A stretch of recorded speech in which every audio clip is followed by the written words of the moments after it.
Hey, everybody.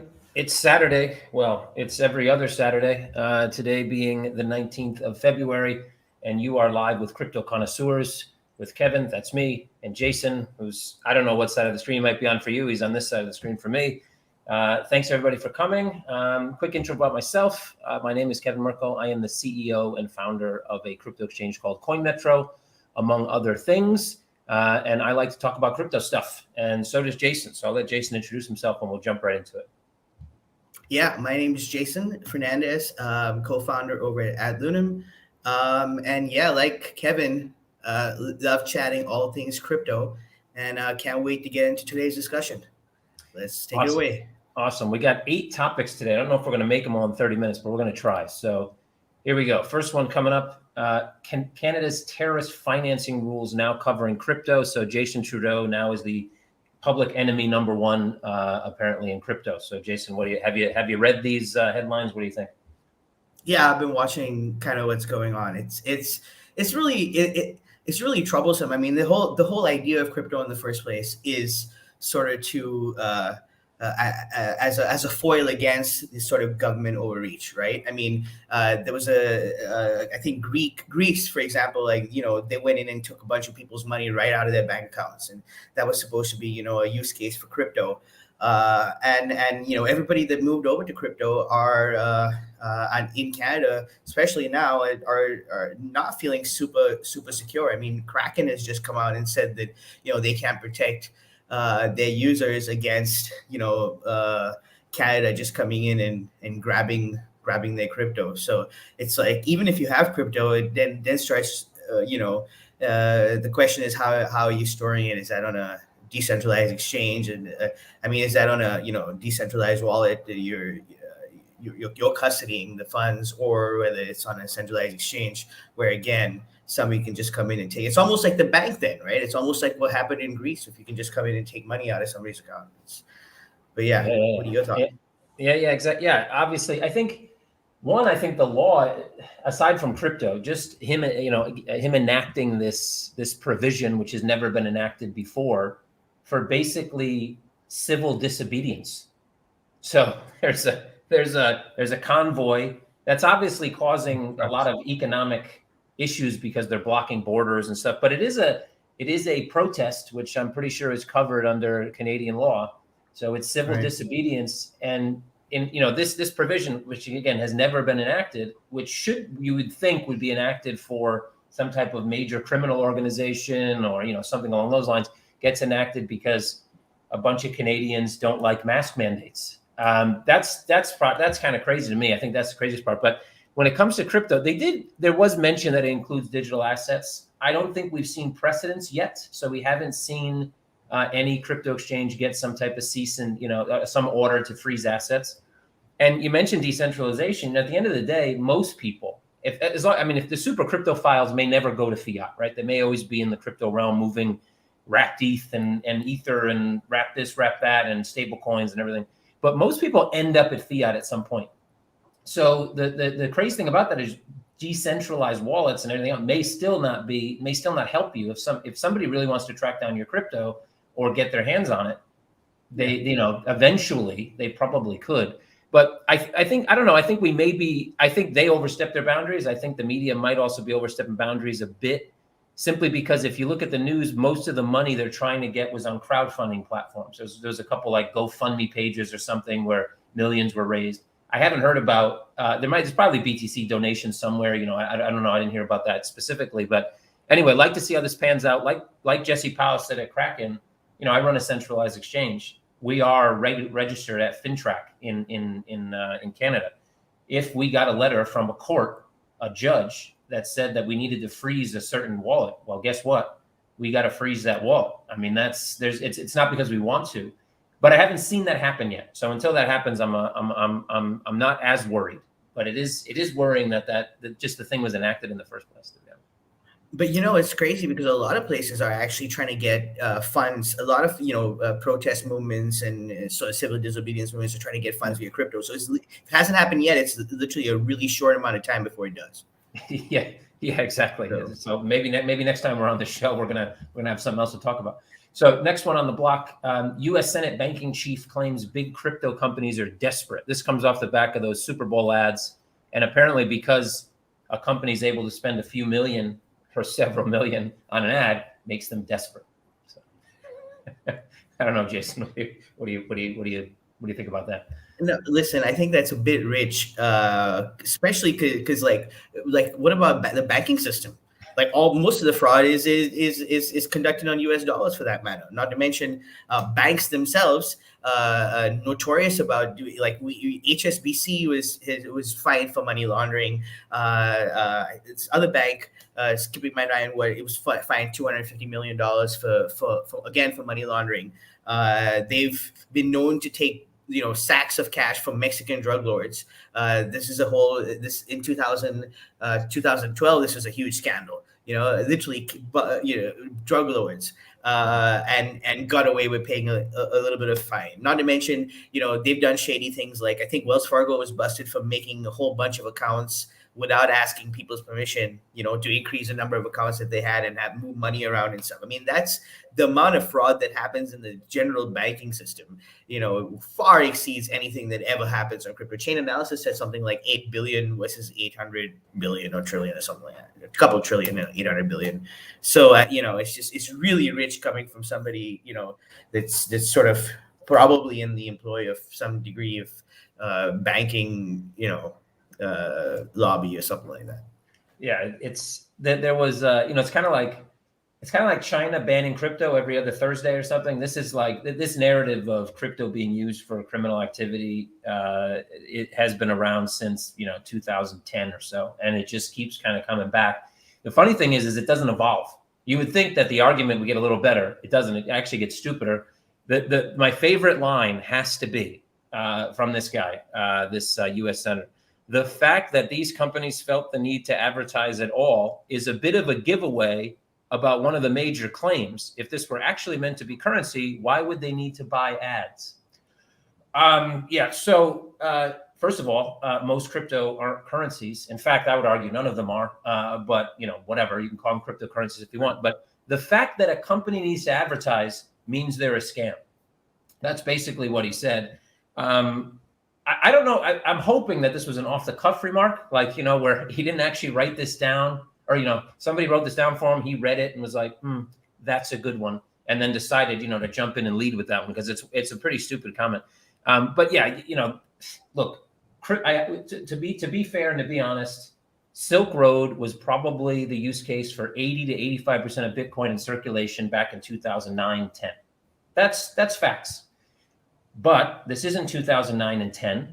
The market's now worth trillions, nowhere near even half of a 1% of it is tied anywhere near to criminal activity. I guess if you want to call civil disobedience criminal activity, maybe it's slightly higher, but it's definitely nowhere near. Yeah, I think there's something more than $1 trillion in paper currency actually connected to criminal activity at any one point in time. And so that's not the entire market. At some point, a year or so ago, that was the entire crypto market or more. Mm-hmm. Now it's not, but still, it's massively. There's such a massive difference in terms of percentage of currency in circulation that's tied to criminal activity. So if you're a company and you advertise, especially at the Super Bowl, you're a fraud. Just so everybody knows, next time you watch Super Bowl, don't get caught up. You would think that it. You would think that it implies that that crypto has arrived. You have Super Bowl and they have like a bunch of ads on crypto. This is like mainstream now. Yeah. But no, it's because of these ads. That means they're desperate. Yeah, that means Miller Lite, Coors, Budweiser, all frauds, all trying to do something terrible to you. Stop buying. But actually, you should probably stop buying Budweiser. That's probably not the worst thing to do. IMF, next one up. Crypto is no match for well-designed central bank digital currencies. So, what do you think about that one, Jason? Yeah, I mean, so first of all, it's a bit disingenuous because you really have to think about like why somebody would be creating, like, what is the purpose of whatever this cryptocurrency is, right? Like, Bitcoin has a very specific purpose, comes from like very libertarian ideals. It's you know how they say it's like, what is the intention behind it? And we look at USDT. USDT is essentially selling convenience, basically, right? Like, but what is why would a government be doing that? For tracking. Like that's what they're doing. It's not because they're like, oh, hey, let's make this really convenient for a bunch of people. You know, they're using it to track people. If you look at the I watched a program the other day about like China's digital currency and what they're putting together, and it's like really insane. It's like they said, hey, it's like we looked at blockchain, we were like, oh, this is amazing. It's like freeing and everything. And then the government's looked at blockchain was like, oh, this is amazing. We can track all the money now. We can track exactly where it goes and what people buy, and you know, and that's madness. It's a level of control I think that like is dystopian, you know, in scope. I like the whole concept of CBDCs, and especially how they're being implemented these days. It's for the purpose of like creating a mass surveillance state, right? And so I think you have to look at the intention behind the crypto and what is it trying to achieve. I mean, that's what we do anyway when we make investments and stuff. We're trying to see like what the crypto is trying to achieve. When we're looking at US, you know, a US CBDC, or even one out of India or China, what's the purpose of that? We all know what that is. Yeah. Yeah. And I think even I think this, what's happening in Ukraine and obviously similar situations around the world, make me think that, because I you know, I remember going back 3-4 years ago, talking to regulators, going to talk to the regulators in several different countries. And up to that point, at least publicly, they hadn't said anything good about, you know, well, they started to say good things about blockchain, but tried to say that crypto and blockchain were innately kind of completely different things, right? But it was inevitable, and I remember even saying this to a regulator, it's inevitable that you guys are going to turn around and like this at some point, because, you know, it's like if every criminal used a credit card. I mean, you can see exactly where they are, what they're doing. You can turn it off, turn it on. And yeah, eventually they got there. I think they may have been there quite sooner than that. They just didn't make it a public narrative. But the IMF, man, what you know, imagine most wars are based on money. So whether it's sanctions, they get cut off from the banking system, they can't do this. Most wars, before they're even physical wars, start with monetary wars, you know, money wars. If everything's digital, imagine how easy it will be for the powers that be, US, UK, basically NATO, to just shut off people's money supply all around the world, literally. Because if everybody's on some type of digital currency, especially when it's centralized, all they got to do is cyber attack the nodes of that centralized digital currency, and everybody's just screwed. There's no money. Well, if you look see what happened to Afghanistan, right? They froze all these funds, and you know, now that the country is doing really poorly, what they're trying to do is they're going to split it in half. Like with the money that was in the Federal Reserve, they're going to split it in half. Half is going to go to a victims fund, and the other half is going to go to. Which I'm not saying that's a bad thing, but it's kind of mind blowing that somebody can do it. It's like, okay, hey, we have some of your money. We're going to split it. This other guy is mad at you. We're just going to give that to him. And then we're gonna give you the balance, like.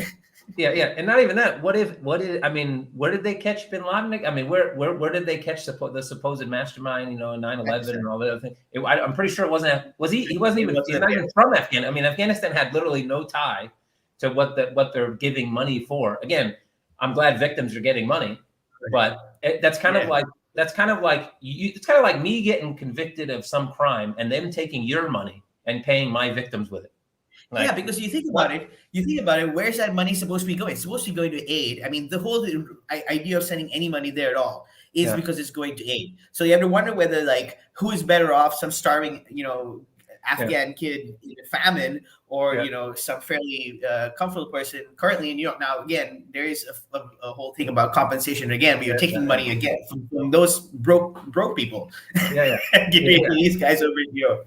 Yeah, exactly. Well, you know, the world never works as it should. I think my last comment on this would just be, you know, I think to me, CBDCs are fine as long as we have the option. If you have an option to choose between a digital currency run by the government, which for certain things, let's say most things throughout your daily life is probably fine, who cares? But you also have an option to have these private issued currencies that you can use as well. Then, to be honest, I don't see a major issue. I think they're not seeing what the benefit of crypto is in general to most people. Because, CBDCs might be more secure and better run, or whatever, whatever salesmanship they want to throw behind it. And they may be right, but the one thing they don't have is that they're not private. And I don't mean private by like Monero private. I mean that they're not decentralized and not run by the government. And so that's why most people ended up going into crypto, is because of those, those ideals, not because, oh my God, I hope this is secure enough. And, I hope the government runs this one day so they can do it better. The government never does anything better. Private sector always beats the government. Right? It's a bit of the fox, guarding the henhouse type thing. It's like, you know what I mean? It's like, these are the whole, with Tether, it's like, is this fully collateralized? Right, like that's the question. Do they really have the money? And then there was that whole audit and everything. But in the bank, they just inventing it. Like it's literally coming out of thin air. Slightly fractionally reserved, just slightly. So SEC warns against interest-bearing crypto accounts, says they're riskier than bank deposits. Well, what do you think, Jason? Yeah. So I think this is sort of like the dying breath of the banking industry, sort of going, no, come back to us. I think DeFi is blowing things up. You have these smart contracts. Arguably, banks close all the time. Things go wrong in India, especially. Like, you have banking closures all the time. People lose money. Not in the US, you're insured to 150K. I think is what it is. Like in India, I think it's like $2,000. So people lose a lot of money when banks close, and that happens all the time. But so they're trying to say that it's risky. Well, what if it's protected with a smart contract? It's arguably safer, like many times safer, where you could take the money, and in some of these cases it's over collateralized. Like the lending that happens is over collateralized, and so and they're all governed by smart contracts, and they have these complex mechanisms that basically take over on their own. And I would argue that maybe a really well audited smart contract is 10 times more secure than, or 100 times more secure than trusting your money with the bank and hoping that they handle the deposits and everything right, and don't shut down and take away your money. Yeah, exactly. Look, every financial company normally has to have inside of their policy documents a corruption policy or a coercion policy. Why? Well, because people are corrupt and they can get coerced. And even crypto companies have them. We have them. It's kind of like, if how do you protect from people having access to lots of money? And obviously, like you said, in crypto, well, there's a lot of ways to protect against that, or blockchain in general with smart contracts and the like, that you can't really do in the real world. You can have 2FA and 4FA and 4 people signing signatures, but if 4 people collude together to sign a signature at a bank behind closed doors, all in the same room, well, they can still steal. Yeah, exactly. So I'm just reading through. These are the risks that the SEC outlined, specifically related to crypto. Let's see if any of them match with risks that also exist in the banking system. So these are the risks. So activities basically in crypto are subject to these risks. Volatility and liquidity. Well, if you're talking, they're kind of taking what would be a tradable asset versus, and they're comparing it to, you can trade the US dollar, but they're comparing it to a currency that people generally use. So they're, I would say, right on the volatility side, not necessarily for the right reasons. Liquidity, not really. How many times have we seen bank runs across the world where there's no liquidity to get your money out of the bank? That they limit you. I think Cyprus, they limit 200 euros a day. That's it. 50 euros a day, 20 euros a day. You can't take out more. That sounds like a liquidity problem to me. India did that too with during demonetization. Basically, they made it to where you couldn't take out more than like $20 or something a day. Yeah, exactly. So then the company holding your crypto assets may go bankrupt. The bank holding your money may also, by the way, go bankrupt. Changes in regulation. Yeah, that doesn't happen at banks. Potential fraud. Oh, well, come on, Jason. We all know that stuff that happened to Wells Fargo wasn't fraud. They were just trying to be nice and open accounts for you so you didn't have to do it yourself. Yeah, that's not fraud. Technical glitches, which obviously, I don't know about you, but my banking software is probably the best user experience I've ever used. Ever. No technical glitches there. No way to potentially lose money at a bank. Security breaches, again. When's that ever happened at a bank? I think we'd have to think long and hard about the last security breach that happened at a bank. And malware, which again, the banking system is pretty digital now as is, right? Most people don't go to the bank. You're not going to have probably malware when you go to the teller and say, I need $100 and they hand it to you. Right. Well, maybe, but online. Which would target fiat and crypto alike. Exactly. So pretty much everything they outlined also happens at banks and actually happens probably more at banks. Well, for the amount of money, absolutely happens more at banks than it happens in crypto. That's for sure. So yeah, anyway, let's go to the next one. Let's see what we got.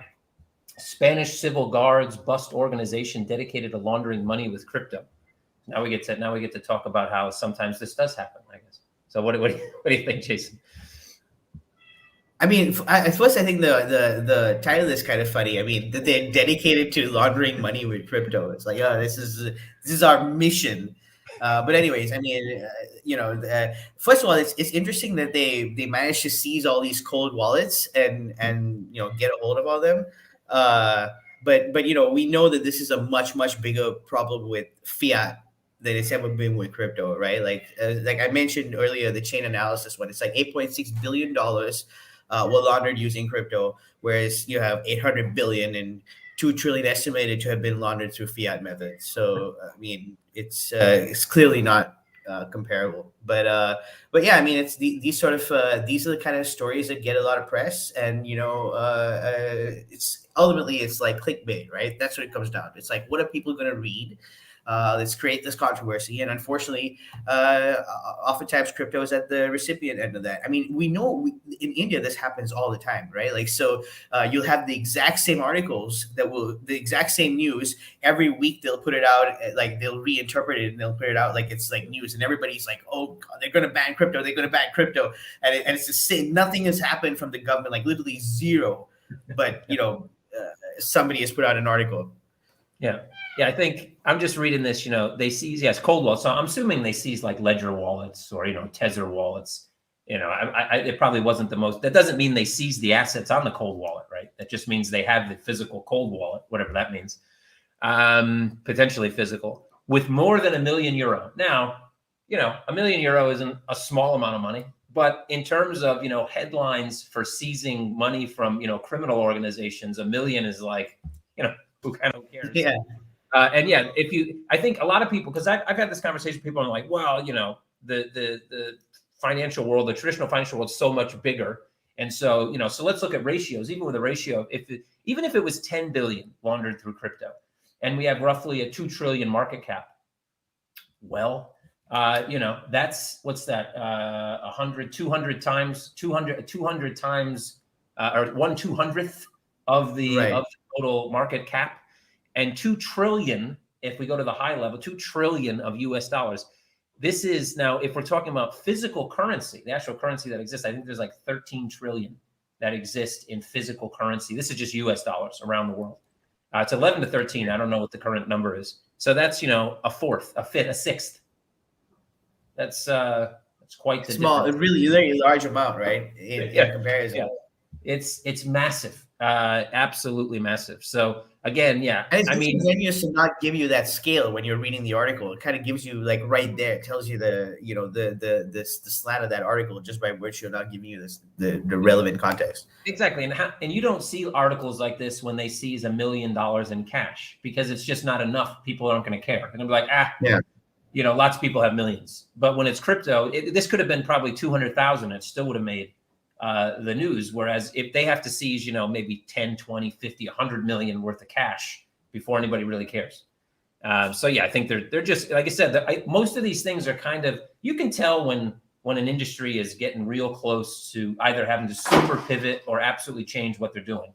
And most of these articles kind of show that, yeah, banking in general is really just trying to figure out, are we really going to have to pivot, or we have to spend all this money to change what we're doing? And they're it makes more sense. It's probably cheaper to put out a bunch of articles against crypto, right? If you think about it, like if you're just a bank, you're sitting there and they're like, do we fix everything, or do we like hire PR guys to put out a bunch of anti-crypto articles? I think this is way easier. It's easier to destroy than to build something. Yeah, exactly. Much cheaper as well. Not taking time to learn about BTC is Europe's biggest risk, says Belgian MP. All right. Way to go, Belgian MP. What do you think? Yeah, listen, I think it's great when politicians. This guy seems to be a true believer. Seems to be really into crypto himself. As sort of a bit of a maybe even a DeFi degen. Who knows, right? But I think it's great when these politicians take a liking to crypto, because then that these things can happen. Like, a lot of policy really happens to do with like who's in charge. Like, you can't separate those things, right? Like, look at Russia. It's like a very monolithic political system, right? So if they make crypto policy, that's going to be fully in line with what the head of government over there thinks. Like, similarly, you have places like El Salvador where they've got hugely pro crypto people in power.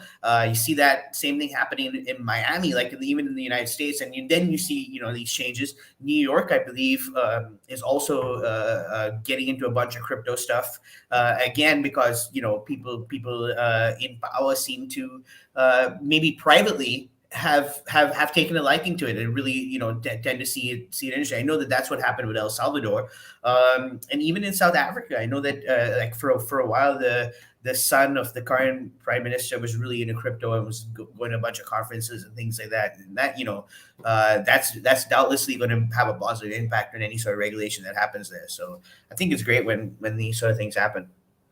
Absolutely. I think I'm trying to give this guy a shout out, but his name is, so it's Christophe de Bouclier, I think is the name.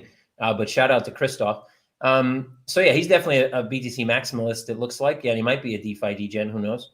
I think it's great. This is bound to happen regardless of what happens in the political sphere, because, well, people are people, politicians are people, and obviously people have different likes and dislikes. It just takes some time, I think, for people to get up enough courage to kind of tell people what they like, right? So so finally people coming out and saying what they like. I think he's right about a lot of points. They always still, again, media, man, they like to pull out. There's a quote that just doesn't sound the best for crypto, right? And of course it had to make the article. So it says, this is a quote from Christoph: "If Europe doesn't get its hands dirty with cryptocurrency, then Asia or US will decide everything." I mean, getting your hands dirty kind of implies that there's a lot of dirt, but so if you take out hands dirty, like you said, I think he's right. At the end of the day, I hate to say it, but the US is probably going to decide most of what happens in terms of the Western world and how we regulate crypto, because they determine how we regulate pretty much everything else. The UK right behind them, and then the world kind of follows. So it's probably still going to happen. But I think the faster that the world gets involved in the conversation, you don't want someone to tell you what to do when you can't get involved in the conversation before they tell you what to do. I mean, I say this a lot, but if to push change or to effectuate change, to do so from inside is easy, because you got to change like the mind of one person and then it's done. But outside, you got to change the minds of like billions of people. And that's not easy. So yeah, you want to be in that conversation. You don't want to be left out. Whether you like it or not, you should be in the conversation to tell people you don't like it, but you have to be in the conversation. Right.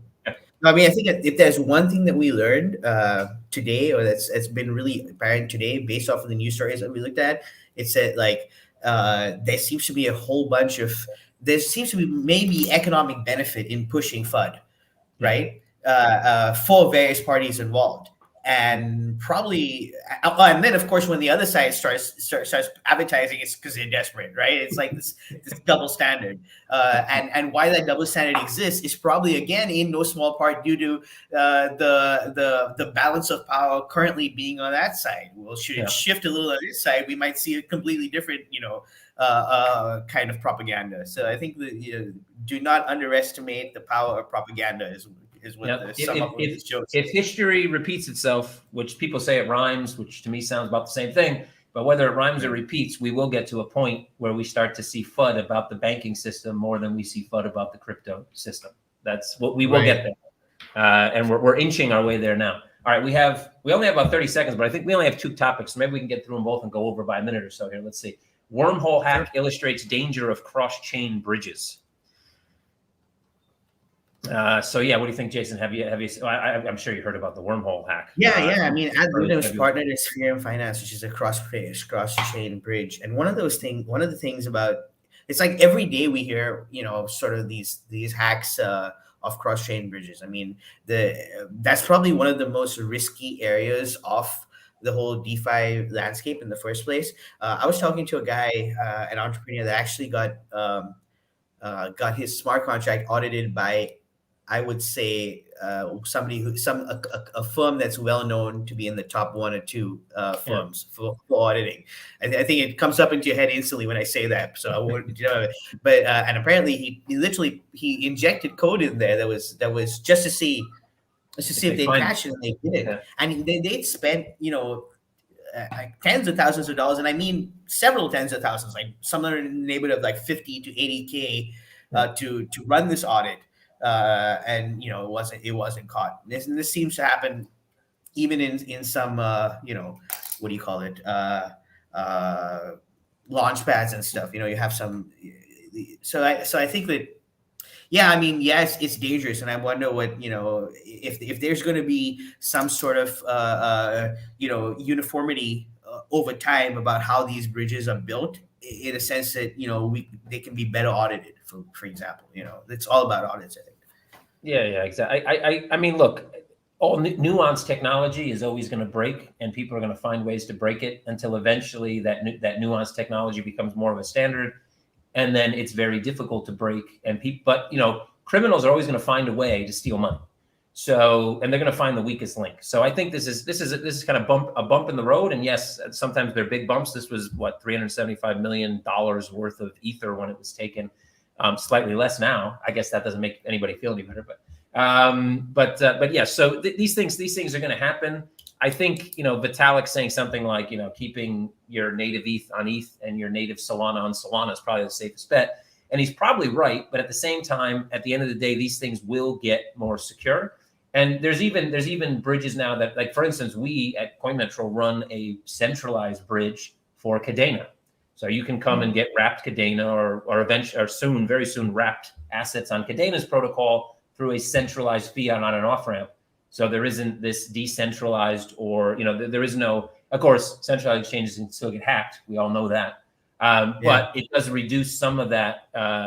Some of the issues that are currently being faced by more decentralized bridges, or more bridges that are kind of out in the wild, which again will be fixed at some point. I can guarantee you that there's a lot of money at stake. People will fix those issues.